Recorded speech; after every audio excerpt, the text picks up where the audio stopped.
हिंदी में यूपीएससी की तैयारी से संबंधित प्रोग्राम्स को देखने के लिए सब्सक्राइब करें स्टडी IQIAS हिंदी।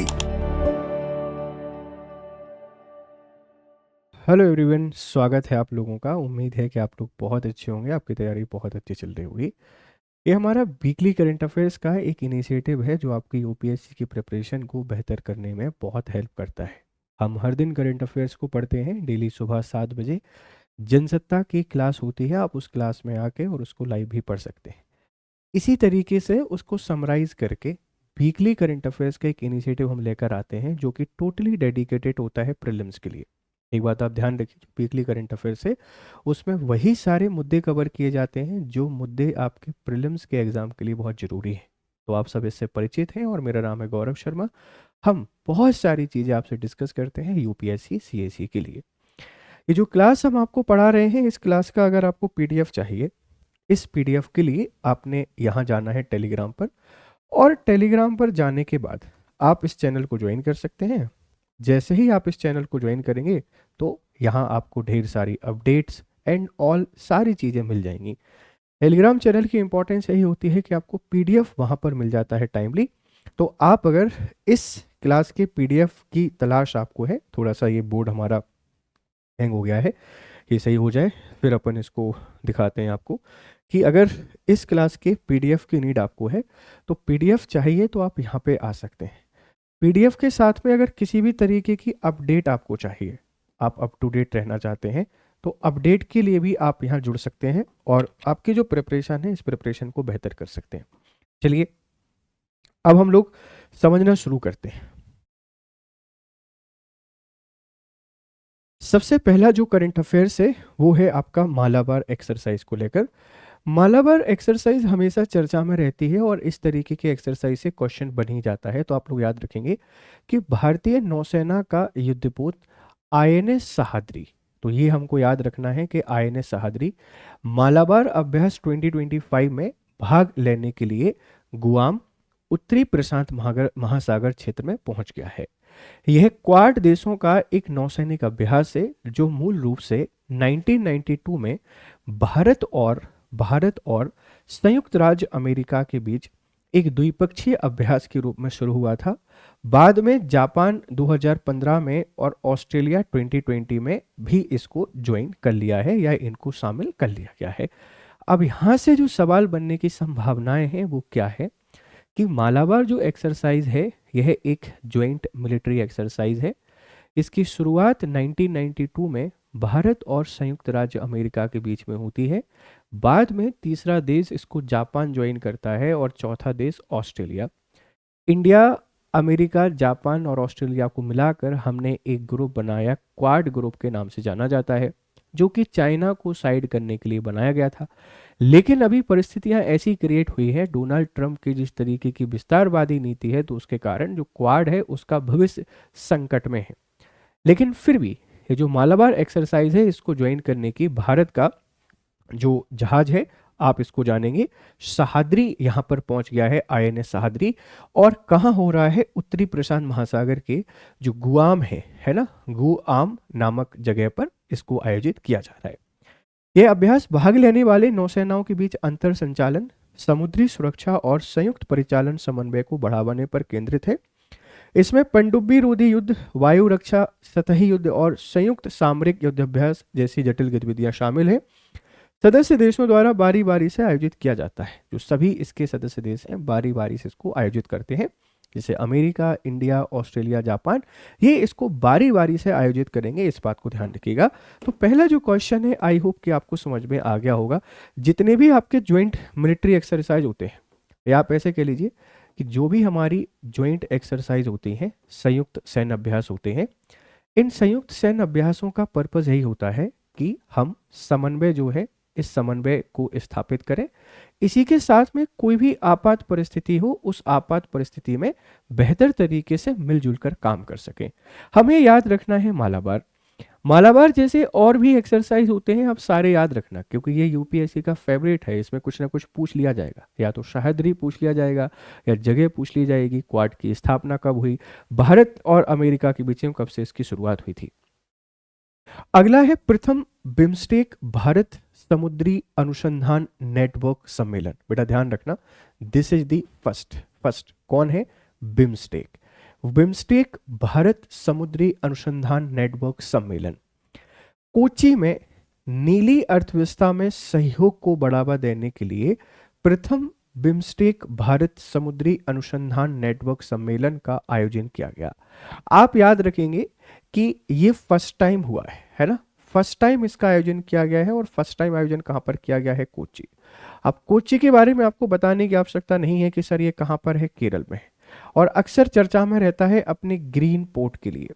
जो ग्रीन पोर्ट है या बंदरगाह की दिशा में इनके द्वारा जो प्रयास किए जाते हैं उसके लिए हमेशा चर्चा में रहता है।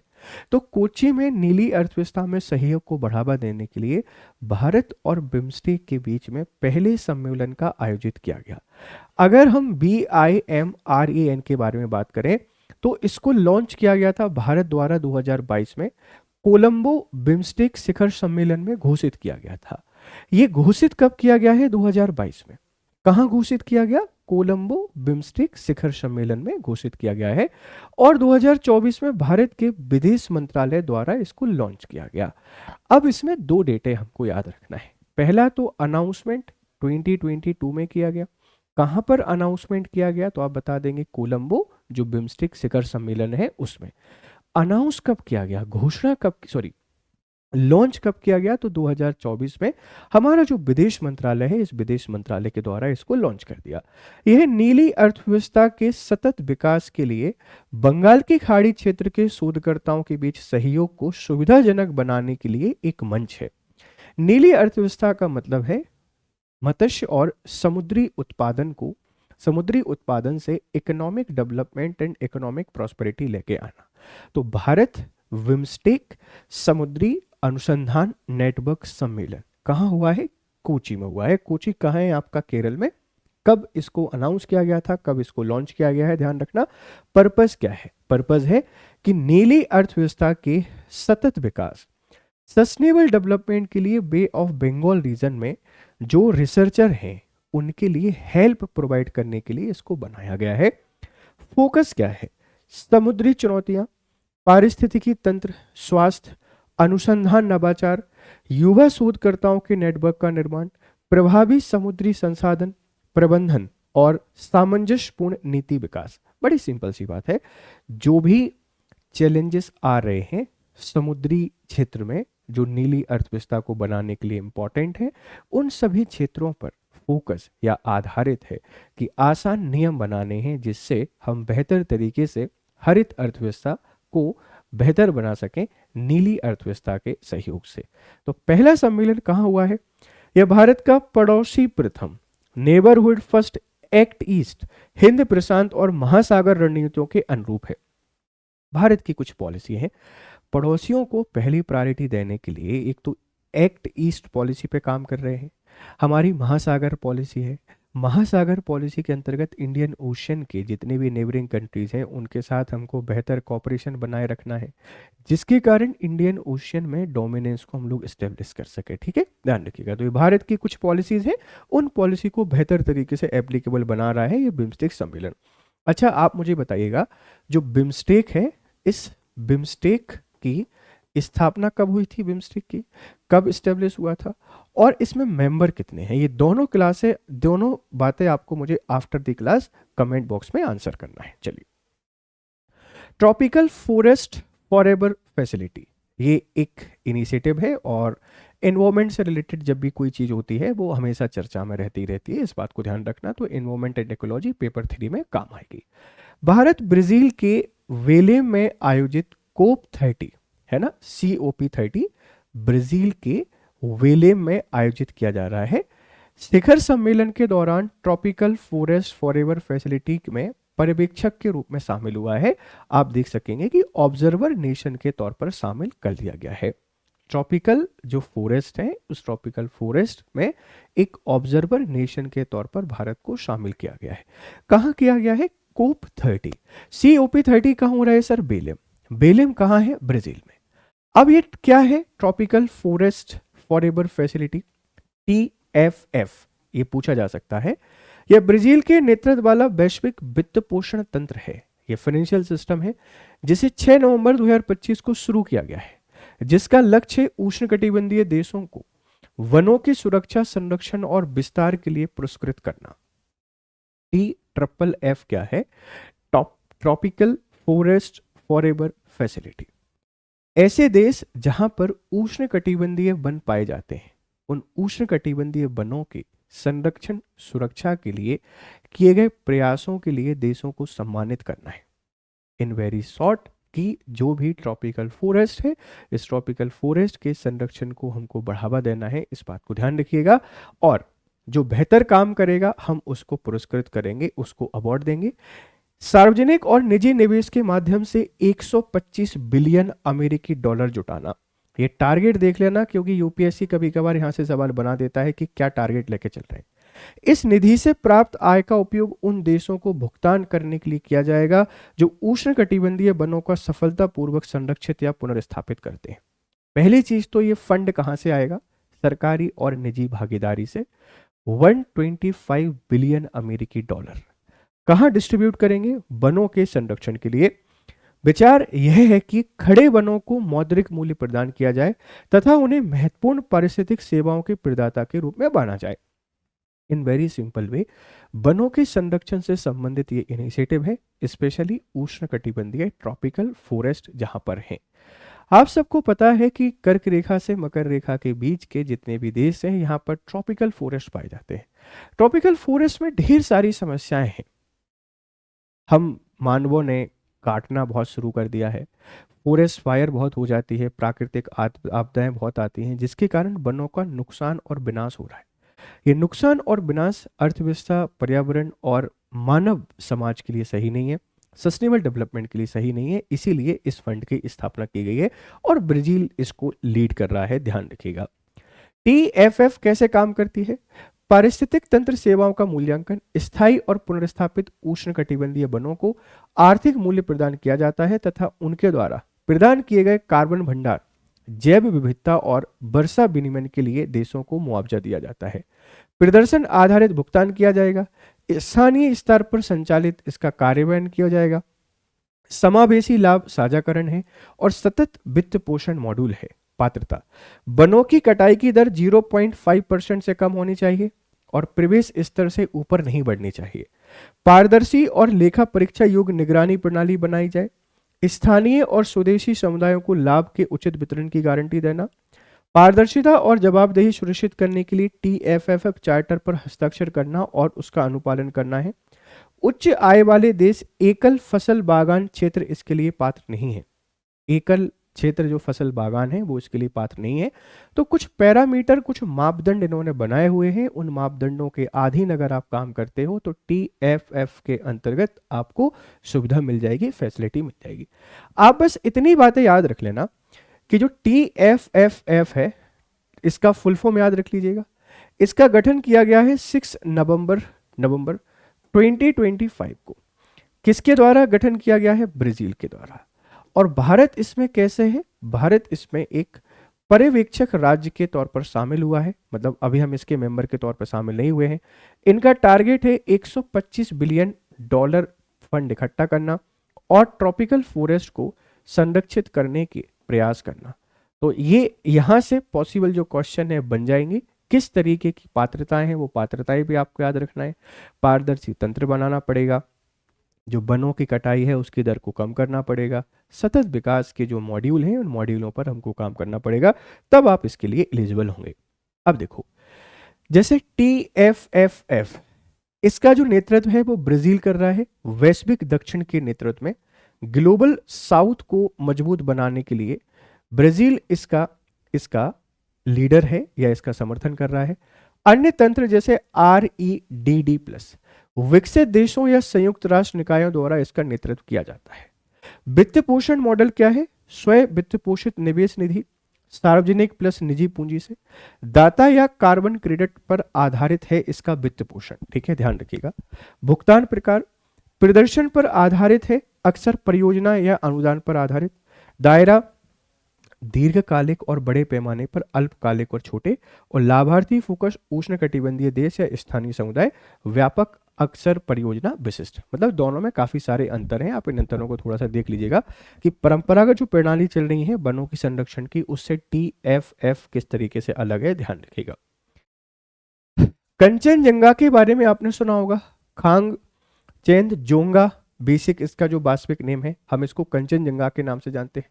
और कंचनजंगा काफी चर्चा में क्यों है? क्योंकि यूनेस्को जो है, अंतरराष्ट्रीय प्राकृतिक संरक्षण संघ IUCN ने हाल ही में प्राकृतिक विश्व धरोहर स्थलों की अपनी नवीनतम वैश्विक समीक्षा में कंचनजंगा राष्ट्रीय उद्यान को अच्छा गुड कैटेगरी का दर्जा दिया है। ये कहां पर अवस्थित है? ये सिक्किम में अवस्थित है।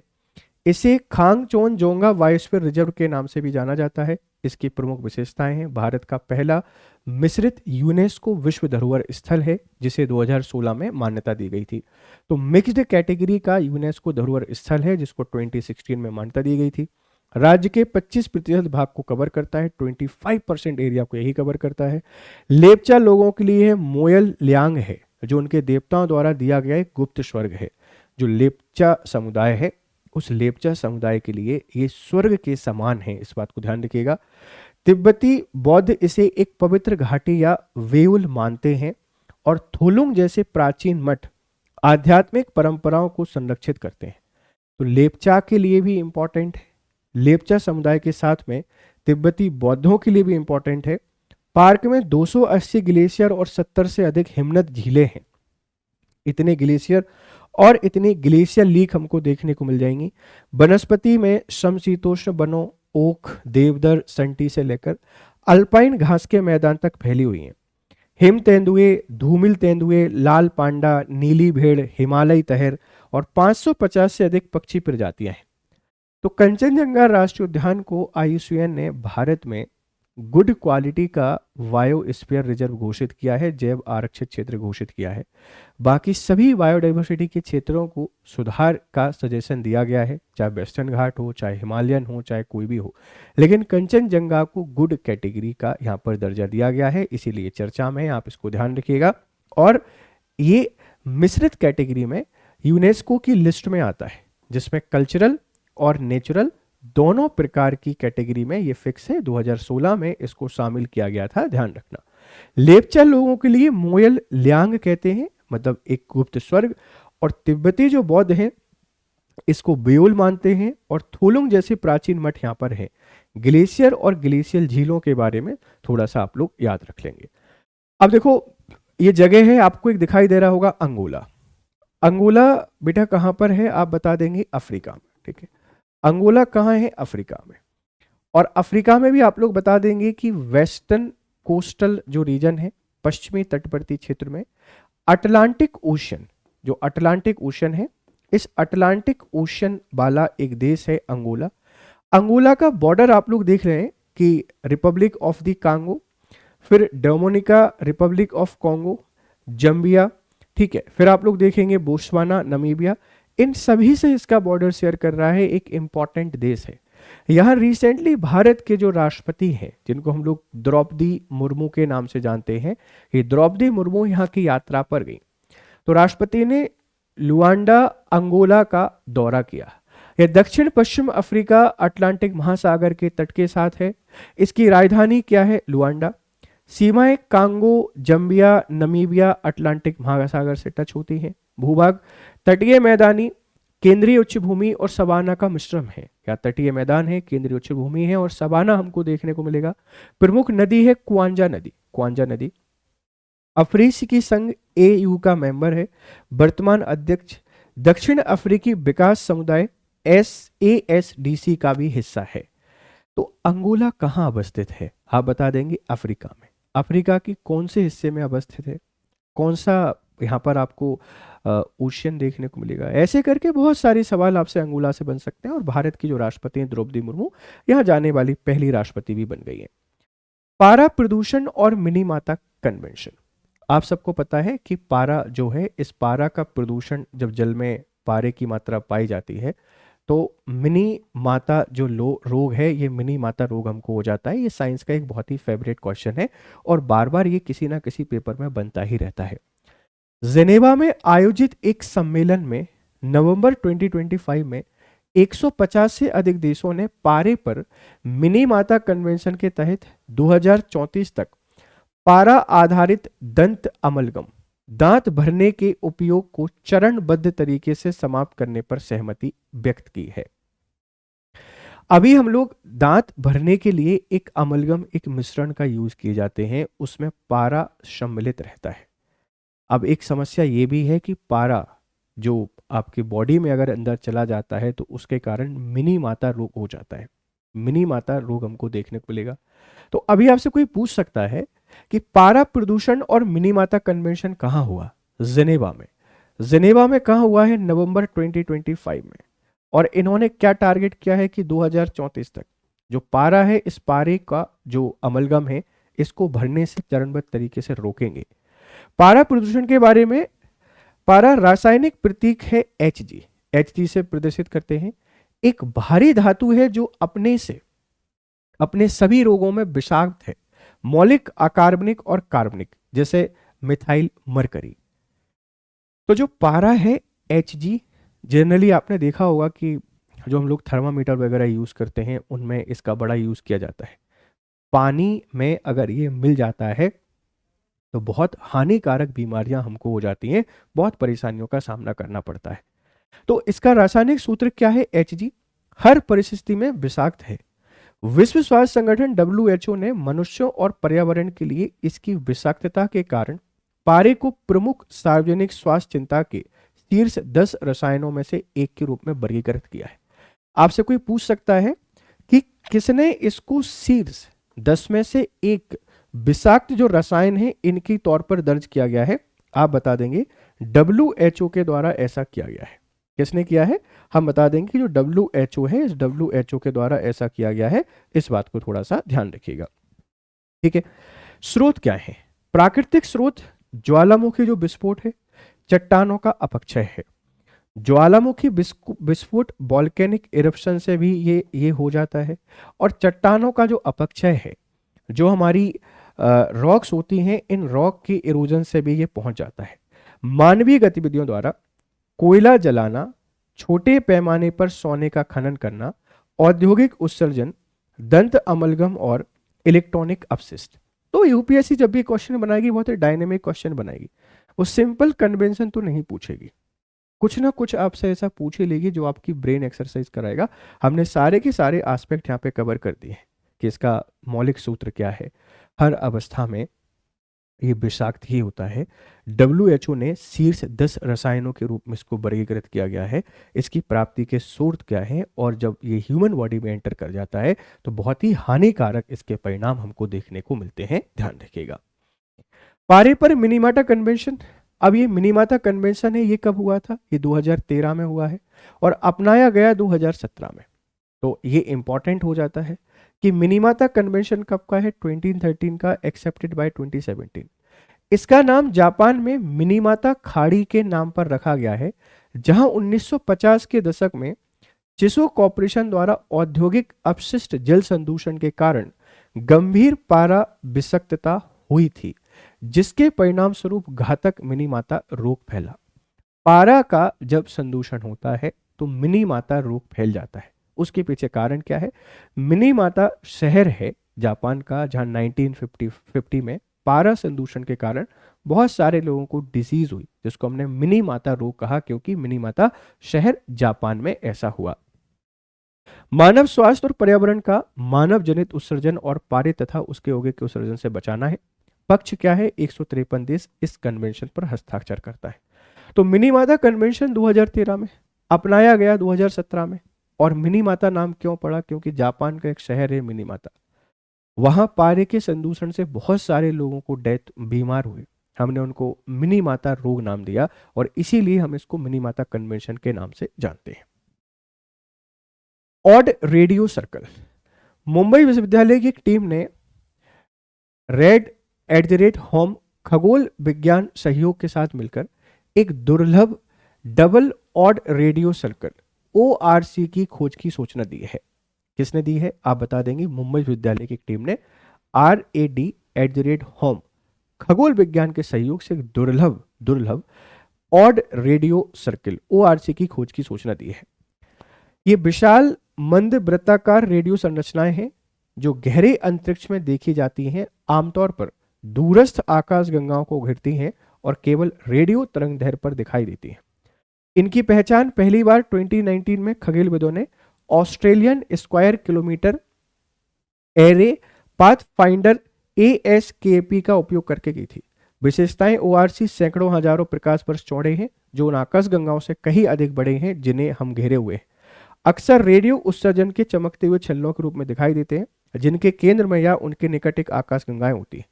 आप ऐसे समझो कि ऑड रेडियो सर्कल क्या है, एक नवीन संरचना है, एक नवीन खोज है जो अंतरिक्ष में देखी गई है और आकाश गंगाओं के आसपास ये पाई जाती है। इसकी खोज किससे की गई है? ASKP से की गई है, Australian square kilometre array pathfinder एक डिवाइस है। सैकड़ों हजारों प्रकाश वर्ष चौड़े हैं जो आकाश गंगाओं से कहीं अधिक बड़े हैं जिन्हें वे घेरे हुए हैं। ठीक है, इस बात को थोड़ा सा ध्यान रखिएगा। शीरा मोलस्किस की बात करते हैं। केंद्र सरकार ने 2025-26 के लिए चीनी सीजन अक्टूबर 2025 से सितंबर 2026 के लिए 1.5 मिलियन टन 15 लाख टन चीनी के निर्यात की अनुमति देने का फैसला किया है। जो चीनी है इस चीनी के एक्सपोर्ट की परमिशन दे दी है। इसके अतिरिक्त सरकार ने चीनी मिलों को समर्थन देने तथा विदेशी व्यापार के अवसरों को बढ़ाने के लिए शीरे पर 50% निर्यात शुल्क हटा दिया है।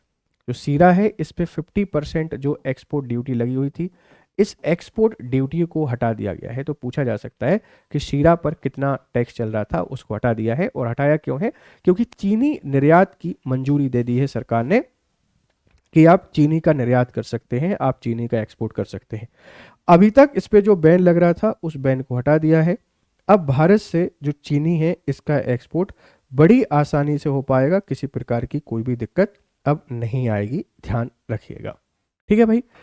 शीरा क्या है? शीरा एक गाढ़ा गहरा चिपचिपा तरल पदार्थ है जो गन्ने के रस या चुकंदर के रस को क्रिस्टलीकृत चीनी निकालने के लिए संसाधित करने के बाद बचता है।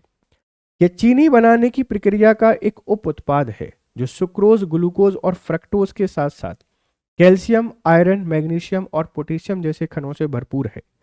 हल्का शीरा गन्ने के रस की पहली उबाल से प्राप्त यह मीठा और हल्का होता है। तो शीरा क्या है?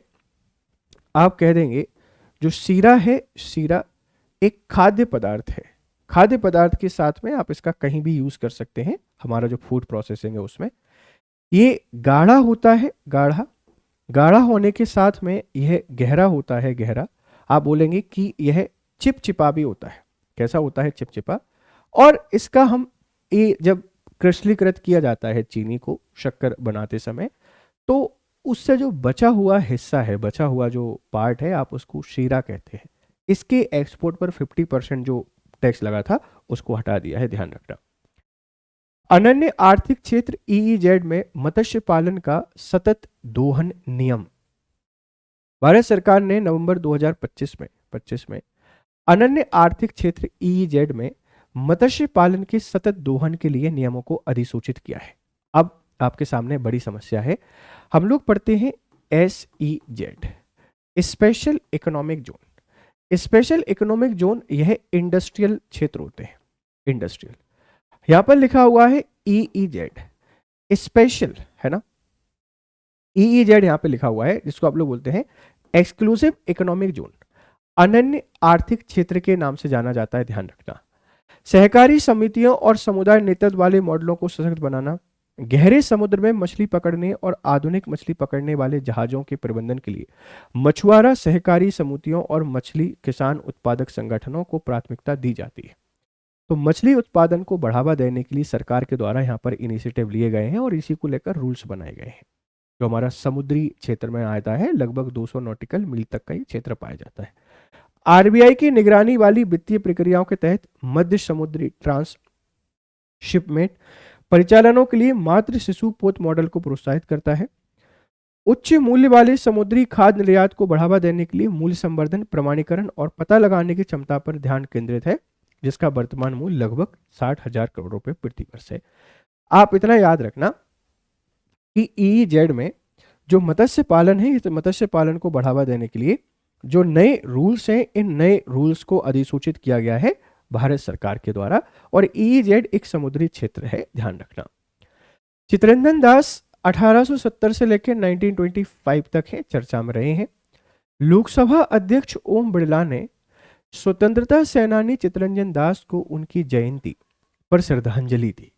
इन्हें देशबंधु, राष्ट्र का मित्र के नाम से जाना जाता है। उनका जन्म कलकत्ता, अब कोलकाता के बंगाल प्रेसिडेंसी में हुआ और बाद में उन्होंने इंग्लैंड के इनर टेम्पल में कानूनी पढ़ाई की। अलीपुर बम केस 1908 में अरबिंदो घोष का बचाव करने के कारण अरबिंदो बरी हो गए थे। शुरुआत में एक उदारवादी थे, लेकिन जलियांवाला बाग हत्याकांड 1919, रॉलेट एक्ट के बाद गांधी जी के नेतृत्व वाले असहयोग आंदोलन 1922 में शामिल हो गए। मोतीलाल नेहरू के साथ मिलकर स्वराज पार्टी 1923 की स्थापना की। 1924 में कलकत्ता के मेयर चुने गए। भारतीय राष्ट्रीय कांग्रेस के अध्यक्ष के रूप में कार्य किया। 1922 गया अधिवेशन। तो चित्तरंजन दास, जिनको आप लोग सीआर दास के नाम से भी जानते हैं, एक बहुत ही बढ़िया भारत के स्वतंत्रता आंदोलन और स्वतंत्रता सेनानी रहे हैं। इन्होंने भारत के विभिन्न जो आंदोलन थे, उन आंदोलनों में पार्टिसिपेट किया और भारतीय लड़ाई को एक मजबूती प्रदान की। तो इनकी अभी श्रद्धांजलि या इनका अभी जन्मदिवस मनाया गया है, इस बात को थोड़ा सा ध्यान रखिएगा, ठीक है। कांग्रेस के अध्यक्ष रहे हैं और स्वराज पार्टी की स्थापना की 1923 में, ये सीआर दास थे। बिरसा मुंडा 1875 से लेकर 1900, जो जनजाति है, इन जनजातियों के हम इनको बहुत मतलब भगवान के तौर पर मानते हैं, आप ऐसे समझिए, मसीहा, भगवान या अग्रदूत, सब कुछ आप इनको कह सकते हैं। उत्तर प्रदेश सरकार और अरुणाचल प्रदेश के सहयोग से आदिवासी कार्यकर्ता बिरसा मुंडा की 150वीं वर्षगांठ मनाने के लिए सप्ताह भर चलने वाले जनजाति भागीदारी उत्सव का आयोजन करेगी। इन्हें धरती आबा, पृथ्वी का पिता के नाम से जाना जाता है। इनका जन्म उलीहातू गांव में हुआ था, जो अब झारखंड में है। तो 150वीं वर्षगांठ हम लोग मना रहे हैं बिरसा मुंडा की। 1875 में इनका बर्थ हुआ था। हुआ कहां पर? उलीगातू में, और ये कहां पर है? उलीहातू, झारखंड में। बिरसाइल धर्म की स्थापना की, जिसमें ईश्वर में विश्वास, सिंह बोंगा, जीवन की शुद्धता और ईसाई मिशनरियों और शोषक जमींदारों दिकुओं की अस्वीकृति पर जोर दिया गया था। इन्होंने बिरसाइत एक धर्म की स्थापना की। मतलब बिरसा मुंडा, आप इनको जो जनजाति हैं, इन जनजातियों के भगवान भी इन्हीं को कहा जाता है। धरती पुत्र आप इन्हीं को कहते हैं। बिरसाइत धर्म का मतलब है जो भगवान बिरसा मुंडा में विश्वास करते हैं वो लोग। इनके लिए कुछ शर्तें थीं। ईश्वर में विश्वास आपको रखना पड़ेगा, जीवन की शुद्धता आपको लानी पड़ेगी, ईसाई मिशनरियों और शोषक जमींदारियों की अस्वीकृति पर जोर दिया। जो जमींदारी है, इनको दिकू कहा जाता था। ब्रिटिश उपनिवेशिक शासन और जमींदारी शोषण के खिलाफ 1899 से 1900 के बीच में प्रसिद्ध मुंडा विद्रोह, उल गुलान या महान उथल पुथल का नेतृत्व किया। तो जो उल गुलान विद्रोह हुआ 1899 से 1900 के बीच में, इनका नेतृत्व बिरसा मुंडा के द्वारा ही किया गया था, ठीक है। उनके आंदोलन के परिणाम स्वरूप छोटा नागपुर काश्तकारी अधिनियम 1908 पारित हुआ, जिसने आदिवासी भूमि अधिकारों की रक्षा की। वह आदिवासी प्रतिरोध और पहचान का प्रतीक बन गए हैं।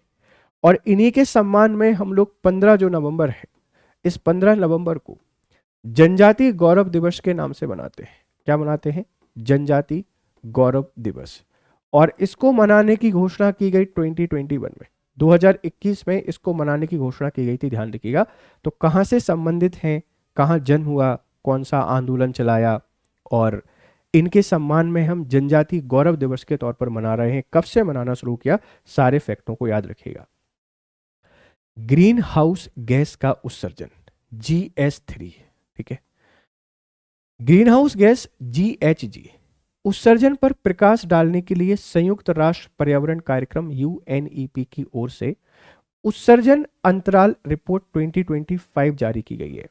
इमिशन गैस गैप रिपोर्ट है ना, इमिशन गैप रिपोर्ट EGR जारी किसने किया है? UNEP ने। UNEP संबंधित किससे है? ग्रीन हाउस गैसों का जो उत्सर्जन है, इमिशन है, इससे संबंधित है। वैश्विक GHG उत्सर्जन 57,700 MTCOTE रिकॉर्ड स्तर पर सबसे अधिक। वैश्विक स्तर पर 2023 की तुलना में 1500 मैट्रिक टन ज्यादा, 1500 मैट्रिक टन ज्यादा उत्पादन कर रहे हैं, ध्यान रखना। इस वृद्धि में भारत का योगदान 165 मैट्रिक टन है, सभी देशों में सबसे अधिक। चीन का योगदान 126 मैट्रिक टन है, दूसरा सबसे अधिक। ध्यान रखना, जब भी हम ग्रीन हाउस गैसों के उत्सर्जन की बात करते थे तो ग्रीन हाउस गैसों के उत्सर्जन में पहले नंबर पर या तो USA आता था या पहले नंबर पर चाइना आता था। इन दोनों का काम चलता रहता था, आपस में एक दूसरे को रिप्लेस करते रहते थे। लेकिन अब ग्रीन हाउस गैसों के उत्सर्जन में इंडिया पहले नंबर पर आ गया है। मतलब ये थोड़ी सी खतरनाक स्थिति है। हम इंडस्ट्रियल डेवलपमेंट और अर्बनाइजेशन के कारण ग्रीन हाउस गैसों का उत्सर्जन काफी बढ़ गया है, लाइफ स्टाइल के कारण भी काफी बढ़ा है। तो ग्लोबल जो इमिशन गैप रिपोर्ट है इसको जारी किया गया है UNEP के द्वारा। 2025 में 2023 से ज्यादा रिकॉर्ड स्तर पर उत्पादन हुआ है। GHG उत्सर्जन में भारत का वैश्विक स्थान तीसरा, चीन और अमेरिका के बाद। मतलब जो वृद्धि की है, हमारा सबसे अधिक कंट्रीब्यूशन कर दिया है। ओवरऑल प्रोडक्शन में हम तीसरे नंबर पर आते हैं, ध्यान रखना। वैश्विक प्रति व्यक्ति GHG उत्सर्जन 6.4 टन हो रहा है। भारत का प्रति व्यक्ति GHG उत्सर्जन 3 टन है, ध्यान रखना। जीवाश्म CO2 उत्सर्जन का हिस्सा कुल GHG का 69%, मुख्य रूप से कोयला, तेल और गैस दहन से। तो जो GHG गैसें हैं उनमें सबसे ज्यादा कंट्रीब्यूशन किसका है? आप बता देंगे, कार्बन का है, और मुख्य रूप से कोयला, तेल और गैस दहन से। जीवाश्म CO2 के प्रमुख स्रोत हैं बिजली उत्पादन, औद्योगिक दहन, परिवहन और ईंधन उत्पादन। मीथेन CH4 का उत्सर्जन का हिस्सा 16% है, मुख्य रूप से कृषि और अपशिष्ट प्रबंधनों से। तो पहले नंबर पर कौन आ रहा है बेटा? CO2। दूसरे नंबर पर मीथेन आ रही है। इनके सोर्सेज क्या है, सब कुछ याद रखना। ग्रीन हाउस गैस उत्सर्जन से UPSC डेफिनेटली आपका सवाल बनाएगा, आप इस बात को ध्यान रखना। ऐसा नहीं है कि यहां से सवाल नहीं बनेगा ही बनेगा, तो हमको गलती नहीं करनी है कि हम इसको छोड़कर जाएं। एक दो बार आप इसको पढ़ लेंगे तो आसानी से आपसे बन जाएगा, है ना। एक दो बार लेकिन पढ़ना आपको जरूर पड़ेगा, अगर नहीं पढ़ेंगे तो फिर यहाँ से सवाल नहीं बनेगा। और सवाल बनाना बहुत जरूरी है ना। सवाल बनाना जरूरी है इससे, क्योंकि UPSC के लिए फेवरेट टॉपिक है ये। भारत के वेराइट भंडार। भारत बेराइट वेरियम सल्फेट का निर्यात बिना किसी रोक टोक के कर रहा है। इस बीच चीन और अमेरिका ने अपनी घरेलू आपूर्ति सुनिश्चित करने के लिए निर्यात पर प्रतिबंध लगा दिए हैं। जो बेराइट है, इस बेराइट का हम निर्यात कर रहे हैं, इसका एक्सपोर्ट कर रहे हैं। लेकिन सेम टाइम पर जो USA और चाइना ने अपनी नीड को पूरा करने के लिए इन पर प्रतिबंध लगा दिए हैं, इसीलिए चर्चा में आया है। यह एक वेरियम सल्फेट खनिज है, VaSO4, जो ऊर्जा और रक्षा क्षेत्रों में उपयोग किए जाने वाला एक महत्वपूर्ण खनिज है। एनर्जी और डिफेंस सेक्टर में मेनली इसका यूज किया जाता है। साइंटिफिक नेम क्या है, कहां यूज कर रहे हैं? ऊर्जा क्षेत्र, तेल और गैस ड्रिलिंग, तरल पदार्थों में दबाव को स्थिर करने, गहरी ड्रिलिंग के दौरान विस्फोट को रोकने के लिए उपयोग किया जाता है। काफी इंपॉर्टेंट है। तेल और गैस जो ड्रिलिंग हम करते हैं तो तरल पदार्थों में दबाव को स्थिर करने और गहरी ड्रिलिंग के समय पर विस्फोट को रोकने के लिए यूज करते हैं। रक्षा क्षेत्र, मिसाइलों और विशेष रक्षा उपकरणों के लिए उच्च घनत्व घटकों में उपयोग किया जाता है। यह प्रायः चूना पत्थर, अवसादी चट्टानों और जल तापीय सिराओं में पाया जाता है। रणनीतिक मूल्य, वर्तमान में कोई किफायती या प्रभावी विकल्प मौजूद नहीं है, ध्यान रखना। भारत का वर्तमान परिदृश्य, भारत में बेराइट के बड़े भंडार हैं, मुख्य रूप से मंगमपेट आंध्र प्रदेश में, राष्ट्रीय उत्पादन का 95%। तो आप ये समझिए कि जो हमारा बेराइट है, ये बेराइट अब आपसे पूछा ही जाएगा, किसी ना किसी पेपर में बेराइट बन ही जाएगा। 95% इसका उत्पादन कहां से हो रहा है? मंगमपेट क्षेत्र है। कहां आता है? आंध्र प्रदेश, AP में। राष्ट्रीय उत्पादन का 95% यहीं से उत्पादन हो रहा है। आंध्र प्रदेश खनिज विकास निगम इस भंडार का प्रबंधन करता है। वेराइट भंडार 41 मिलियन टन 2021 तक। निर्यात 2023 में 2.3 मिलियन टन, चीन से 3 गुना अधिक। इस दर से भंडार लगभग 15 वर्षों में समाप्त हो सकता है, जिससे घरेलू ऊर्जा और रक्षा आवश्यकताओं को खतरा हो सकता है। एक इंपॉर्टेंट क्वेश्चन है, वायराइट का निर्यात भारत बहुत बड़े स्तर पर कर रहा है और 15 वर्षों में ये खत्म हो जाएगा। तो आगे आने वाले समय में जो ऊर्जा सुरक्षा है या तेल सुरक्षा है, वहां हमको संकट का सामना करना पड़ेगा। वेराइट क्या होता है, कहाँ इसका यूज हो रहा है, कहाँ भंडार पाए जाते हैं, भविष्य में क्या संभावनाएं, आप हर एक फैक्ट को बहुत बढ़िया तरीके से याद रखिएगा। ठीक है, याद रखना। डिजिटल गोल्ड और संबंधित जोखिम। भारतीय प्रतिभूति एवं विनिमय बोर्ड सेबी ने जनता को डिजिटल गोल्ड या ई गोल्ड उत्पादों में निवेश करने के प्रति आगाह किया है। डिजिटल गोल्ड से तात्पर्य भौतिक रूप से सोना खरीदे बिना उसे खरीदने से है। निवेशक इलेक्ट्रॉनिक रूप से सोना खरीद, बेच या संग्रहित कर सकते हैं। तो डिजिटल गोल्ड का मतलब है कि आप उसको फिजिकली परचेस नहीं कर रहे हैं, सोने के मूल्य के बराबर हमने एक वैल्यू डिसाइड कर दी कि भैया आप ये सामान खरीद लो, इतना सोना आपके पास आ जाएगा। डिजिटल गोल्ड की कीमत भौतिक से सोने से जुड़ी हुई है। ब्लॉकचेन या डिजिटल वॉल्टिंग सिस्टम का उपयोग करके फिनटेक प्लेटफॉर्म द्वारा पेश किया जाता है। ब्लॉकचेन सिस्टम का यूज करते हैं। निवेशक बाद में डिजिटल गोल्ड को भौतिक सोने में परिवर्तित कर सकते हैं, सिक्के या बार या आभूषण, लेकिन रिस्क है इसमें रिटर्न मिलने की संभावना काफी कम है। तो सेबी ने चेताया है कि अब अगर आपको गोल्ड में निवेश करना है तो फिजिकल गोल्ड में करिए, ई गोल्ड में करने की बजाय। इसके लाभ क्या है कि पहुंच और भंडारण में आसानी, भौतिक सुरक्षा की कोई आवश्यकता नहीं होती, न्यूनतम निवेश की न्यूनतम आवश्यकता होती है, ऑनलाइन खरीद और बिक्री की सुविधा है, आसान पहुंच है लोगों तक, इसीलिए काफी फेमस है। डिजिटल गोल्ड से जुड़े हुए जोखिम क्या है? कोई विनिमय नहीं। डिजिटल गोल्ड सेबी या आरबीआई की निगरानी से बाहर है, जिसका अर्थ है कि इसमें निवेश सुरक्षा नियम या कानूनी सुरक्षा उपाय नहीं है। भौतिक समर्थन का कोई आश्वासन नहीं है। इस बात की पुष्टि करने के लिए कोई एक समान ऑडिट या सत्यापन नहीं है कि वॉल्ट में संग्रहित किया गया सोना वास्तव में मौजूद है। प्रतिपक्ष जोखिम, निवेशक पूरी तरह से निजी प्लेटफॉर्म और संरक्षकों पर निर्भर करते हैं। यदि ये कंपनियां डिफॉल्ट हो जाती हैं या बंद हो जाती हैं तो निवेश अपनी हिस्सेदारी खो सकते हैं। चैलेंजेस हैं, चैलेंजेस इसलिए हैं कि ना तो सेबी के द्वारा ना ही आरबीआई के द्वारा इनको रेगुलेट किया जाता है, ना इनके लिए कोई रूल है, ना इनकी ऑडिट होती है, इसीलिए इनमें हमको इन्वेस्ट करने से पहले थोड़ा सा सोचना चाहिए। अब है मित्र शक्ति अभ्यास 2025। मित्र शक्ति एक संयुक्त सैन्य अभ्यास मित्र शक्ति 2025 का 11वां संस्करण कर्नाटक की वेलगावी में शुरू किया गया। तो जो मित्र शक्ति है इसका 11वां संस्करण है और ये 11वां संस्करण कहाँ किया गया है?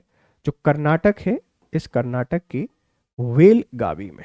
कहां पर किया गया है बच्चा पार्टी? कर्नाटक के बेलगावी में, ध्यान रखिएगा। ये सैन्य अभ्यास है, सैन्य अभ्यास भारत और श्रीलंका के बीच में होता है। प्रारंभ 2012 में। तो किस किस के बीच में होता है? भारत और श्रीलंका के बीच में। इसका प्रारंभ कब किया गया है? 2012 में। वार्षिक है, हर साल। इस अभ्यास का 10वां संस्करण अप्रैल 2024 में श्रीलंका के मदुरु ओया में आयोजित किया गया था। तो जो मदुरु ओया है श्रीलंका का, यहां पर 10वां संस्करण, और जो 11वां संस्करण है कर्नाटक के बेलगावी में हुआ है। संयुक्त राष्ट्र चार्टर के अध्याय 7 के तहत उप पारंपरिक संचालन का संयुक्त रूप से अभ्यास करना, जो संयुक्त राष्ट्र सुरक्षा परिषद को अंतर्राष्ट्रीय शांति और सुरक्षा के लिए खतरों से निपटने के लिए सैन्य बल सहित परिवर्तनकारी कार्रवाई करने की अनुमति देता है। अब आपसे कोई सवाल पूछ सकता है कि ज्वाइंट एक्सरसाइज यूएन चार्टर की किस सेक्शन के थ्रू होती है, किस धारा के थ्रू होती है? आप लोग कह देंगे ये धारा 7 है। इसके तहत ज्वाइंट ऑपरेशंस आप कर सकते हैं, जिनसे इंटर ऑपरेबिलिटी आपकी बढ़ेगी, समन्वय बढ़ेगा और विपरीत परिस्थितियों में आसानी से आप लोग क्या कर पाएंगे? किसी भी चीज को समझ पाएंगे। ध्यान रखिएगा, ठीक है। बेहतर तरीके से आप ऑपरेशंस का संचालन कर पाएंगे, है ना। बेहतर तरीके से आप ऑपरेशंस का संचालन कर पाएंगे। सिलनेक्स अभ्यास भारतीय और श्रीलंकाई नौसेना के बीच एक द्विपक्षीय नौसैनिक अभ्यास है। इसकी शुरुआत 2005 में हुई थी। नवीनतम संस्करण 12वां कोलंबो श्रीलंका में आयोजित किया गया है। सिलनेक्स भी भारतीय और श्रीलंकाई नौसेना के बीच एक द्विपक्षीय नौसैनिक अभ्यास है। जैसे संयुक्त सैन्य अभ्यास मित्र शक्ति है, इसी तरीके से सिलनेक्स भी है। ये भी भारत और श्रीलंका के बीच में होता है। इसकी शुरुआत 2012 में हुई है, सॉरी 5 में, और इसकी शुरुआत 2012 में। इसका 12वां संस्करण है और इसका आप लोग बता देंगे 11वां संस्करण है। दोनों होते भारत और श्रीलंका के बीच में है। ग्रेटर फ्लेमिंगो अभयारण्य धनुषकोडी, रामेश्वरम तालुका के धनुषकोडी में 50 मेगावाट के प्रदर्शनात्मक पवन ऊर्जा संयंत्र की स्थापना के प्रस्ताव ने स्थानीय निवासियों और पर्यावरणविदों के बीच संभावित पारिस्थितिक प्रभाव को लेकर चिंता पैदा करती है। अब आपसे कोई पूछ सकता है, ग्रेटर फ्लेमिंगो जो वाइल्ड लाइफ सेंचुरी है, अभयारण्य है, ये वाइल्ड लाइफ सेंचुरी या अभयारण्य कहां पर है? आप बता देंगे धनुषकोडी। कहां आता है? रामेश्वरम तालुका में। चर्चा में क्यों है कि यहां पर हम लोग 50 मेगावाट जो विंड एनर्जी है, इस विंड एनर्जी का संयंत्र यहां पे लगा रहे हैं, जो पर्यावरण प्रेमियों के लिए एक संकट का केंद्र दिखाई दे रहा है। ग्रेटर फ्लेमिंगो अभयारण्य रामनाथपुरम जिला तमिलनाडु मन्नार की खाड़ी बायोस्फीयर रिजर्व के भीतर है। तो मन्नार की खाड़ी बायोस्फीयर रिजर्व जो है, आप इसको याद रखना, और ये जिले का नाम याद रखना, रामनाथपुरम तमिलनाडु में।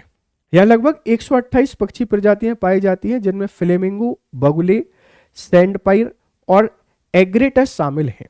इसमें मैंग्रोव, एविसोनिया, राइजोफोर, मड फ्लैट्स, दलदल और रेत के टीले शामिल हैं, जो विभिन्न पारिस्थितिक स्थानों को सहारा देते हैं। तो इसके बहुत सारे फायदे हैं। यहाँ बहुत सारी प्रजातियां पाई जाती हैं, यहाँ पर मैंग्रोव वनस्पति पाई जाती है, और अगर हम एक विंड एनर्जी प्लांट को लगा रहे हैं तो इसके संभावित खतरे हो सकते हैं, जो पर्यावरणीय संकट को जन्म दे सकते हैं। इसीलिए चिंता का विषय है। कहां पर है, क्यों चर्चा में है, क्या क्या इसकी विशेषताएं हैं, हर एक बात को याद रखना। ठीक है। अफ्रीका, दक्षिण यूरोप और दक्षिण तथा पश्चिम एशिया में पाई जाने वाली सबसे बड़ी और सबसे व्यापक फ्लेमिंगो प्रजाति यहां पर पाई जाती है। भारत में ये आमतौर पर गुजरात तट, कच्छ के रण, पुलिकट झील, चिल्का झील और मन्नार की खाड़ी में देखा जा सकता है। विशेषताएं क्या है? उतले खारे जल निकायों जैसे लेगून, मुहाना, नमक के मैदान और तटीय आर्द्र भूमि को पसंद करते हैं। गुलाबी रंग उनके आहार में मौजूद कैरीटोनॉइड वर्णकों, मुख्य रूप से शैवाल, प्लवक और छोटी क्रेस्टेशियन के कारण होता है। अत्यधिक सामाजिक बड़ी कॉलोनियों में रहते हैं। ये प्रजातियां एक पत्नी जोड़े बनाती हैं, एक ही पत्नी रखते हैं ये साथ में। तो फ्लेमिंगो आपसे पूछा जा सकता है कहां पाया जाता है, क्या इसकी विशेषता है, सारी बातें देख लीजिएगा। वियतनाम चर्चा में है। 15वीं भारत वियतनाम रक्षा नीति वार्ता हनोई वियतनाम में आयोजित की गई है। तो वियतनाम मुख्य भूमि दक्षिण पूर्व एशिया के पूर्वी भाग में स्थित है। ये आपको वियतनाम दिखाई दे रहा है। दक्षिण पूर्व एशिया में हमको दिखाई देता है कंबोडिया, थाईलैंड, लाओस, है ना, म्यांमार। ये आपको साउथ चाइना सी देखने को मिलेगा, है ना, ये फिलीपींस है। तो साउथ ईस्ट एशिया का हिस्सा है, और चीन, लाओस, कंबोडिया दक्षिणी चीन सागर और थाईलैंड की खाड़ी से अपनी सीमा साझा करता है। उष्णकटिबंधीय ट्रॉपिकल यहाँ का क्लाइमेट है, ट्रॉपिकल। और मेकांग नदी, रेड नदी, ये दो नदियां काफी फेमस है, मेकांग और रेड। पर्वत श्रृंखला अन्नाम कॉर्डिलेरा, अन्नामाइट रेंज यहाँ पर पाई जाती है। तो चर्चा में है। चर्चा में क्यों है? क्योंकि भारत और वियतनाम 15वीं जो रक्षा नीति है, इसकी चर्चा कहाँ की गई है? हनोई में की गई है। इस बात को ध्यान रखिएगा। कहाँ पर की गई है? हनोई में की गई है। आप इस बात को थोड़ा सा ध्यान रखिएगा। ठीक है भाई। तो मुझे पूरी उम्मीद है कि आपको सारी बातें समझ में आ रही होंगी, आप इनको सारी बातों को लर्न भी कर रहे होंगे बढ़िया तरीके से। ठीक है, आगे बढ़ते हैं। इथोपिया चर्चा में है। आप इथोपिया को देख लीजिए। इथोपिया आप सबको पता है कि अफ्रीका कॉन्टिनेंट का एक देश है ना, जो अफ्रीका कॉन्टिनेंट है इसका एक देश है। और ये देख लीजिए, ये गल्फ ऑफ अदन के बिल्कुल पास में है। सोमालिया, केनिया, है ना, ये आपका साउथ सूडान, इरिट्रिया, इन सब के बीच में बसा हुआ एक देश है इथोपिया। 2027 में कोप 32 जलवायु वार्ता की मेजबानी कर सकता है। तो जलवायु वार्ता है, इसकी मेजबानी कर सकता है। अफ्रीकी महाद्वीप के पूर्वी भाग में हॉर्न ऑफ अफ्रीका में अवस्थित है। जो हॉर्न ऑफ अफ्रीका है, जिसमें जिबूती, इथोपिया, सोमालिया, इरुंडी, ये सभी आते हैं, इनके अंतर्गत ये आता है, ध्यान रखिएगा। सीमा साझा करता है इरिट्रिया, जिबूती, सोमालिया, केन्या और दक्षिणी सूडान और सूडान। निचले इलाकों में उष्णकटिबंधीय और ऊंचे इलाकों में समशीतोष्ण, जो ऊंचाई से प्रभावित होती है, जलवायु पाई जाती है। निचलों में उष्णकटिबंधीय और ऊंचे इलाकों में समशीतोष्ण जलवायु पाई जाती है। प्रमुख नदियां हैं ब्लू नील, जिसको अबे नदी कहा जाता है, जो ताना झील से निकलती है। प्रमुख भूआकृतियां हैं इथोपियाई हाईलैंड का प्रभुत्व, जिसे अक्सर अफ्रीका की छत कहा जाता है। रास दासेन 4550 मीटर सबसे ऊंची चोटी है। 4550 मीटर ऊंची सबसे ऊंची चोटी है रास दासेन, याद रखिएगा। तो हमारा इथोपिया चर्चा में है क्योंकि कोप 32 की चर्चा आयोजन कर सकता है, मेजबानी, इसकी विशेषताएं एंड ऑल सारी बातें आप लोग बहुत अच्छे तरीके से याद रखना, क्योंकि यहां से आपके जो सवाल हैं, ये सवाल बनने की प्रोबेबिलिटी थोड़ी सी है कि यहां से क्वेश्चन बन सकता है। ठीक है प्यारे बच्चों, मुझे पूरी उम्मीद है कि आपको सब कुछ बहुत बढ़िया तरीके से समझ में आ रहा होगा, किसी प्रकार की कोई भी दिक्कत नहीं आ रही होगी। क्रायोस्फीयर की स्थिति रिपोर्ट 2025। अंतरराष्ट्रीय क्रायोस्फीयर जलवायु पहल ICICI ने क्रायोस्फीयर की स्थिति रिपोर्ट 2025 जारी की है, जिसमें चेतावनी दी गई है कि क्रायोस्फीयर के 5 प्रमुख घटकों में तेजी से गिरावट आ रही है। बर्फ की चादरें 1990 के दशक से ग्रीनलैंड और अंटार्कटिका से बर्फ की हानि 4 गुना बढ़ गई है, जिससे समुद्र का स्तर बढ़ रहा है, जिससे तटीय बुनियादी ढांचे, कृषि और आजीविका को खतरा पैदा हो गया है। ध्रुवीय महासागर ग्रीन हाउस गैस से प्रेरित परिवर्तनों ने अंटार्कटिका ओवरटर्निंग सर्कुलेशन और अटलांटिक मेरिडेनियल ओवरटर्निंग सर्कुलेशन जैसी प्रमुख महासागरीय परिसंचरण प्रणालियों को कमजोर कर दिया है। पर्वतीय ग्लेशियर एवं हिम, वैश्विक ग्लेशियर पिघलने की गति तेज हो रही है, जिससे प्रति वर्ष 2000 से लेकर 2023 तक 273 गीगाटन हिम पिघल रहा है, जिससे पर्वतीय क्षेत्रों में रहने वाले अरबी लोगों के लिए जल, भोजन और आर्थिक सुरक्षा खतरे में है। समुद्री बर्फ, आर्कटिक और अंटार्कटिक समुद्री बर्फ की मात्रा और मोटाई 1979 के बाद 40 से 60% की कमी आई है, इस बात को ध्यान रखिएगा। तो बहुत बड़े लेवल पर हमारे जो ग्लेशियर हैं, बर्फ के क्षेत्र हैं, ये सब पिघल रहे हैं, और पिघलने के पीछे जो कारण है, बड़ा स्पष्ट कारण है कि हमारा ग्लोबल वार्मिंग या GHG गैसों का जो इमिशन है ये बढ़ रहा है, ध्यान रखना। जलवायु जोखिम सूचकांक 2026 ब्राजील के बेलेम में आयोजित कोप 30 में जर्मन वॉच द्वारा जलवायु जोखिम सूचकांक CRI 2026 प्रकाशित किया गया है।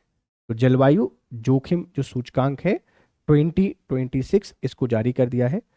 1995 से लेकर 2024 के बीच में 9700 से अधिक चरम मौसम घटनाओं के कारण 8,32,000 से अधिक लोग मारे गए हैं और लगभग 5.7 बिलियन लोग प्रभावित हुए हैं।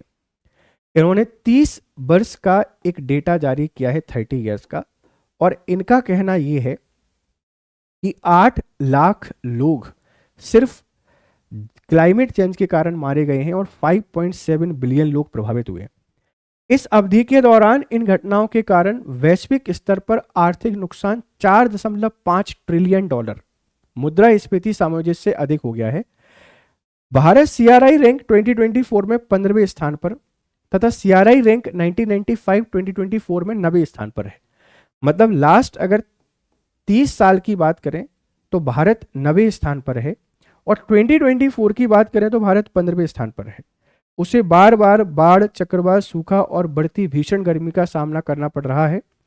फिलीपींस और भारत जैसे देशों को दीर्घकालिक और आवर्ती जलवायु झटकों का सामना करना पड़ रहा है, जो दीर्घकालिक सुधार में बाधा डालते हैं।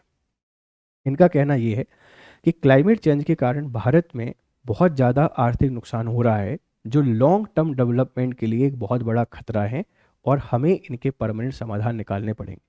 और ये सारी की सारी जो घटनाएं हो रही हैं, इन घटनाओं के पीछे की जो वजह है, वो वजह भी एक ही चीज़ है, आप सबको पता है, क्लाइमेट चेंज। हम जितने ज़्यादा क्लाइमेट से खिलवाड़ करते रहेंगे, उतना ही क्लाइमेट हमारे साथ खिलवाड़ करता रहेगा, इस बात को ध्यान रखना। तो ये जलवायु जोखिम सूचकांक 2026 क्लाइमेट रिस्क इंडेक्स किसके द्वारा जारी किया गया है? जर्मन वॉच के द्वारा, ध्यान रखना। जर्मन वॉच एक संगठन है और इसने ढेर सारी बातें बताई हैं लास्ट 30 साल की, कि 30 साल में क्या क्या परिवर्तन देखने को मिले हैं। जर्मन वॉच क्या है? जर्मन वॉच एक बॉन आधारित पर्यावरण और विकास संगठन है। यह जलवायु जोखिम सूचकांक जैसे वैश्विक ताप संदर्भित आकलन तैयार करता है ताकि कमजोरियों को उजागर किया जा सके तथा मजबूत जलवायु अनुकूलन और अंतरराष्ट्रीय समर्थन के लिए दबाव बनाया जा सके। क्लाइमेट चेंज जो हो रहा है उसमें होने वाले परिवर्तनों को लेकर ये हमको सचेत करता है। अल्टर मैग्नेटस, अल्टर मैग्नेटिज्म की खोज चुंबकीय दुनिया के बारे में भौतिक विदों की समझ में एक कदम आगे प्रतिनिधित्व करती है। फेरोमैग्नेटस, उदाहरण फ्रिज मैग्नेट में सभी परमाणु चुंबकीय आघूर्ण एक ही दिशा में संरेखित होते हैं जिनसे एक शक्तिशाली समग्र चुंबकीय क्षेत्र उत्पन्न होता है।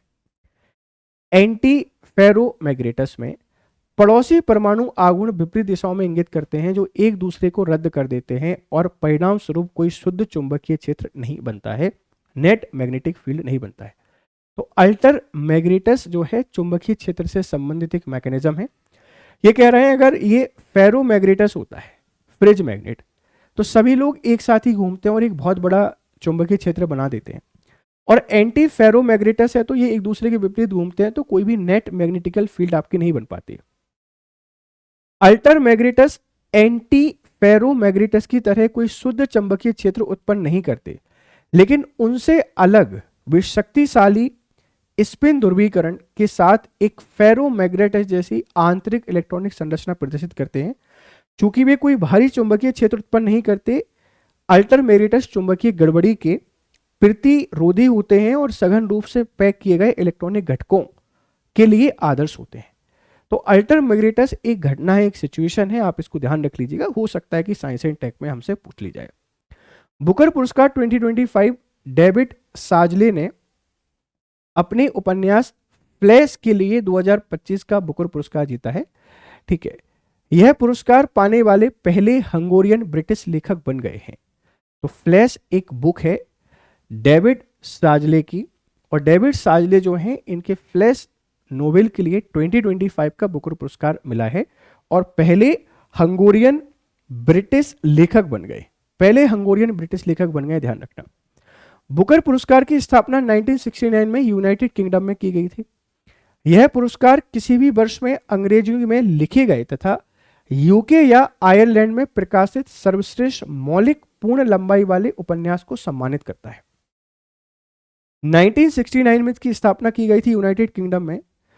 अंग्रेजी भाषा के साहित्य के लिए यूके तथा आयरलैंड में प्रकाशित सर्वश्रेष्ठ मौलिक पूर्ण लंबाई वाले उपन्यास को सम्मानित करता है।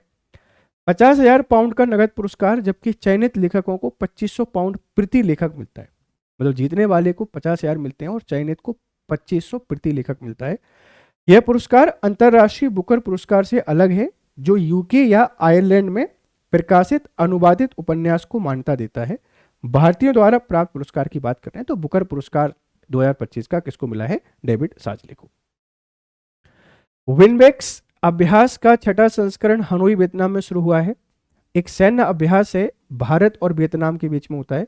उद्घाटन 2018 में इसका सत्र जबलपुर मध्य प्रदेश में आयोजित किया गया था। काफी इंपॉर्टेंट है। विनबेक्स किस किस के बीच में है आप बता देंगे? भारत और वियतनाम के बीच में।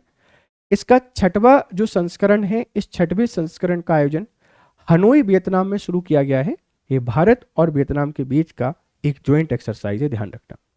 समाचार में बोत्सवाना से भारत में 8 चीतों के स्थानांतरण के लिए एक समझौता हुआ है। बोत्सवाना दक्षिण अफ्रीका में स्थलरुद्ध देश है। नमीबिया, जिम्बाब्वे, दक्षिण अफ्रीका और जम्बिया से बॉर्डर टच होता है। राजधानी गेबरोन है। देश में कालाहारी रेगिस्तान का प्रभुत्व है जो इसके लगभग 70% भूभाग को कवर करता है और ओका बांगो डेल्टा का घर है। तो कोई देखो, अभी हमारी जो प्रेसिडेंट हैं ये बोत्सवाना भी गए थे, बोत्सवाना, और बोत्सवाना जाके वहां हमने एक समझौता कर लिया। क्या समझौता? कि 8 जो चीते हैं, इन 8 चीतों को इंडिया भेजा जाएगा। ध्यान रखना किस किस से इसका बॉर्डर शेयर होता है, ये सारी बातें आप लोग बढ़िया तरीके से याद रख लेंगे और आपको सारी चीजें बढ़िया तरीके से समझ में भी आ रही हैं, ऐसी हम उम्मीद कर पा रहे हैं। ठीक है, तो ये इंपॉर्टेंट करंट अफेयर्स थे। अगर आप यूपीएससी की तैयारी कर रहे हैं तो हमारा 2027 का ये कोर्स है यूपीएससी आईएएस सामान्य अध्ययन। आप इसको प्रतिज्ञा प्लस फाउंडेशन बैच के नाम से जानते हैं। P2I प्रीलिम्स से लेके इंटरव्यू का तक का सफ़र आपको तय करना है। GS लाइव कोड का आप यूज़ करेंगे। GS लाइव कोड को यूज़ करते हैं तो इसके थ्रू आपको मैक्सिमम डिस्काउंट मिलता है और 18,999 में पूरा GS का कोर्स मिल जाएगा 1 साल के लिए। इसी तरीके से 2028 के लिए भी हमारा एक प्रतिज्ञा फाउंडेशन बैच है सामान्य अध्ययन। यहाँ भी GS लाइव कोड का यूज़ करते हैं तो 30,999 में ये कोर्स आपको मिल जाता है। आप इन कोर्सेज का हिस्सा बन सकते हैं और इसी के साथ में ये मेरा टेलीग्राम चैनल है, आप इसको ज्वाइन करिए। यहाँ आपको इम्पॉर्टेंट PDF के साथ में जो भी इम्पॉर्टेंट अपडेट है वो सारी इम्पॉर्टेंट अपडेट यहाँ पे मिल जाती है। तो आप तैयारी कर रहे हैं UPSC की, तो जुड़िए हमारे साथ और आपकी प्रिपरेशन को बेहतर कीजिए और अपने सपनों को पूरा कीजिए। फिर आपसे मिलते हैं, तब तक खुश रहें, मस्त रहें। Have nice time, good day. Hindi में UPSC की तैयारी से संबंधित प्रोग्राम्स को देखने के लिए सब्सक्राइब करें स्टडी IQ IAS हिंदी।